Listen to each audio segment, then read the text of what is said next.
All right, welcome everyone. Jack in Mindanao here. Figure it's confession time here on the homestead. Some of you folks have been wondering how I got here. Some background on me. Got my favorite distractions around me.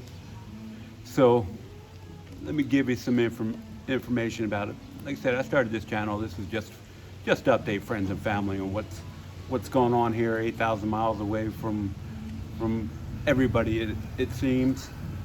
Like I said, we're deep in the province here in Capatagan City in Mindanao, and like I said, this is our homestead. So I just retired in September from DoD Civil Service after 22 years. Currently 60 years old, heading on the 61 here shortly. Be able to draw Social Security in another year, a little over a year. What a deal. So anyway, how did I get here? Well, I joined the Marine Corps right out of high school and from Delaware, Newcastle, Delaware. And right at 18, I got the hell out of there, and I've been gone ever since. So I spent 20 years in the Marine Corps, retiring as a Master Sergeant in 2001. And I retired at the end of August of 2001. Started working civil service immediately thereafter. In fact, I started working civil service on 9 September 2001, which was 2 days before 9/11. And been on the move ever since. Probably spent more time moving for DoD than I did my entire Marine Corps career of 20 years. So I started out at Fort Monroe, Virginia in 2001. From there, spent 6 months there, 6 months in Alexandria, Virginia, then went to Alaska for a year, then went to Busan, Korea, Busan, whatever they're calling it now. And did about right at 2 years in Busan. Met Lynn when I was stationed in Korea. We got married in 2004, I want to say. Well, yeah, 2004. Let me make sure I get that right, because this will be our 20th anniversary here in November of this year. So after Busan, we went to was working for the Defense Contract Management Agency in like I said, in Busan. We just transferred over, same position, same job, to just moved to Atsugi, Japan, and worked out of there. And after a couple of years there, we were coming up on 5 years. And with DoD, there's a 5-year requirement that you can't be overseas for more than 5 years. And you have to go back to the States and reset your clock. Well, that takes 2 years to do that once you get back to the States. So wasn't eligible to move back overseas. So we did about 2.5 years at Scott Air Force Base in Illinois. Actually bought a house. We were planning to stay there for many, many years. But after 2 years, got the bug. Had to go. So applied for a position with the same organization out of Stuttgart, Germany. So I got that. We moved over there about 2.5 years, and then positioned opened up in Yokosuka, Japan, working for the Navy. So applied for that, got accepted, got hired there. Spent about 4 years in Yokosuka. And from there, again, we were coming up on the 5-year clock, because they count cumulative time. So all the time in Germany, all the time in Japan, we were on the clock. Actually did get past 5 years, almost 7 years in overseas time total between Germany and Japan. And then it was time they weren't going to be able to extend me any longer, so had to again control my own fate or go on PPP, Priority Placement Program. And wow, just had Just had a coconut drop from the tree over there. Sounded rather loud. I don't know if you could hear that or not. But anyway, getting back to the story. Like I said, it's about 7 years overseas total cumulative time, and it's time to control my own fate. So applied for a position in Mechanicsburg, Pennsylvania, went there. Did my 3 years there, reset the clock, and I applied for the same position that I left in 2016. So in 2019, moved right back into the same position and did my 4 years there through COVID, through all the lockdowns. And if you weren't aware of what DOD was doing during COVID, it was very, very strict lockdown procedures and everything else. And it was really painful. They controlled on when you could leave base, when you couldn't, curfew on when you had to be back on base, because we did live in base housing in Yokosuka. And like I said, after that, I decided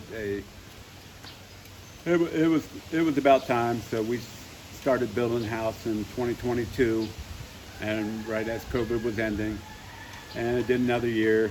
We moved here in September. The house was almost completely done. Like I said, you see the wall. We got approximately 10-12 foot wall around the whole compound, and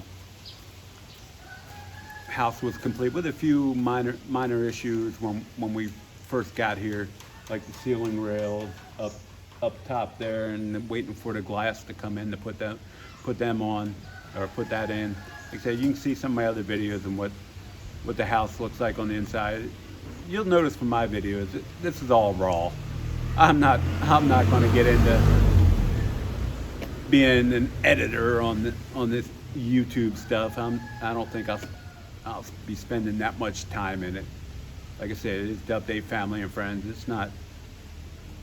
I don't care about the monetization if it comes, when it comes, whatever. It's not going to bother me. But anyway, just want to give you a slice of life, what's going on here. Our friend over here, this is the cat I made the video about just the other day. And this one was living upstairs in our master bedroom with our other 2 cats that we brought in from Japan, trying to get her acclimated to that lifestyle of basically being confined to the bedroom or the house. So we had to do that. I did that 45-minute video, taking her to the emergency room at the vet. She had a viral infection. So most of you probably couldn't understand it, because most of the language is in Visayan. Most of you probably didn't care either. But like I said, this is my life. I'm putting it out there for my family and friends and anybody else that's interested. These are other three kittens here that we took on a few weeks back as well. I don't know. They all seem to end up here for some reason, but like I said, we'll feed them. We'll take care of them. And we've got probably 8 other cats besides that, and plus about 4 strays that just want to come through every day just to get something to eat. There's another one right there. That's one of the ones that stays here. So that's pretty much my confession and how we got here. And we, like I said, if you don't know where Kapatagan is, we are in, I want to say central western Mindanao. If you know where the Bay of Panguil is, we're right at the bottom of that, just west of the bottom of that bay. Waiting for that big bridge to open, and the Bay of Panguil Bridge, and hopefully that'll be open by June or July. It's already delayed, of course. Imagine that. Another cat over there. So this is what's going on here, and like I said, once that bridge gets built, it's an hour drive to Ozama City. Lynn right now, she's up in Iligan City with some of the kids doing a taekwondo tournament So she's got the GoPros up there, so I'm stuck here with an iPhone. First time using an iPhone for any of my videos, so please excuse me if they're not very good here. Like I said, I post raw. I don't spend a lot of time on editing. I don't plan to.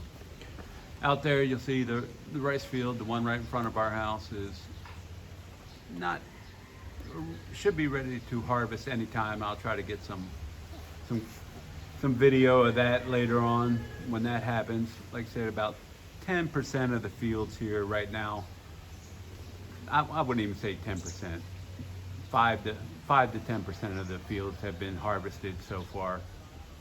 Much more to be done here. So really great crop from just driving around looking at the rice drying on the solar fields. And if you don't know what a solar field is, it's just a concrete pad where they dry the rice.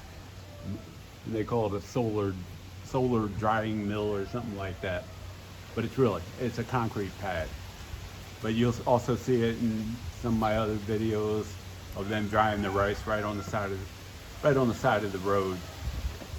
So you'll see that as well. Like I said, this cat, I don't think she's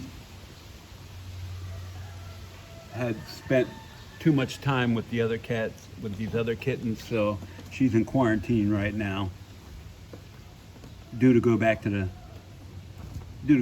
vet today, just to make sure she's making progress, and then get some deworming stuff for her, and then hopefully we can move her back upstairs and into the room with our other two cats, Luna and Rara from Japan. And that's pretty much what's going on here on Saturday. You'll hear the trikes ride by every day. It's as though you don't even have to leave the house at all, because they'll bring it. You'll see a trike drive by with their little recordings, selling fish, selling pork, selling this, selling that. You know, you don't even really have to leave the house. You want to buy tilapia, it'll come by 2 or 3 times a day. You want to buy other kind of fish, they'll come by.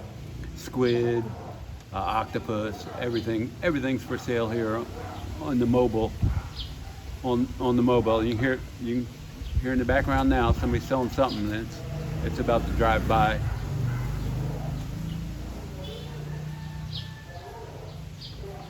I don't speak Visayan, so I don't know what it is, but like I said, you can hear it getting ready to come by. And there he goes. He's selling something, but who knows what. That's life here in Mindanao. Like I said, this is the quiet life. Not much happens here, and you won't, without us traveling, you won't see a whole heck of a lot of interesting stuff around the homestead. We're currently refurbishing a house on another property we own, just to get it ready for storage of our household goods when it gets here. And that's our main shipment from Japan. When we first moved over, we shipped about 10 Belgic buying boxes over here, and we're waiting on our main shipment of household goods to arrive, which hopefully will be in the next 10 days to 2 weeks. And we're looking at 2 40-foot containers of household goods, so we will definitely need the other property to be weatherproof and capable of storing the stuff that we cannot fit into our main house as we go through all of this items. Like I said, shipping over here from Japan is all paid for by the Department of Defense. When you get hired as an overseas or U.S. hire overseas for DOD, they have to ship your household goods to your overseas location, and they have to ship back when you complete your tour overseas. So instead of shipping back to Mechanicsburg, Pennsylvania, we authorized a shipment to here in the Philippines, which is actually cheaper for the government than shipping it all the way back to the East Coast of the United States. So all works out. As far as had to get my 13A approved as quick as possible upon arrival here, so I could get a tax exemption for importing household goods into the Philippines, and that was just completed.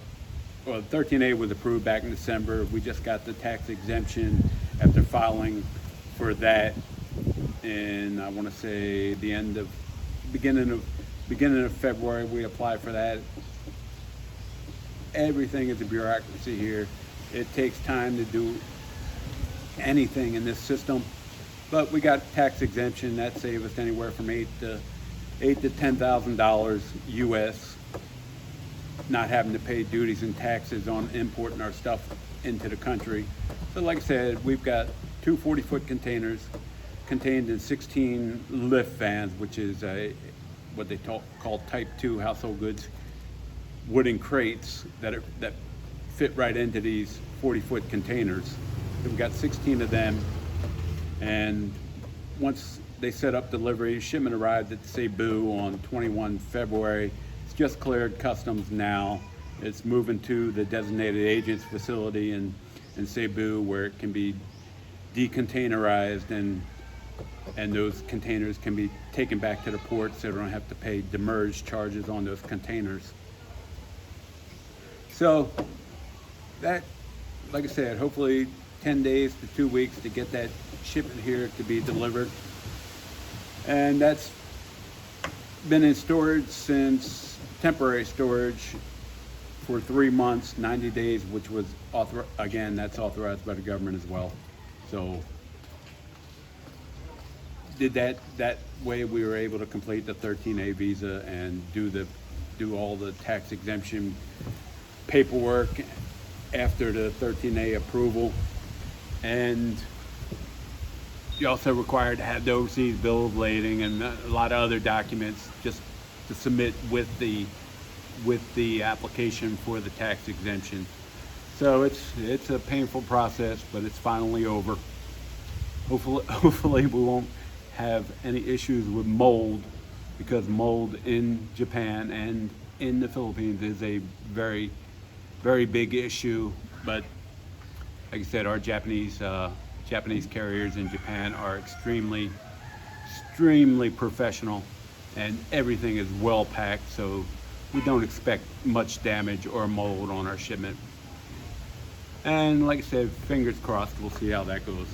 But that's pretty much an update, give you some background on me. If you have any questions, please send some comments, and like I said, I'll do my best to reply to all comments as they come in.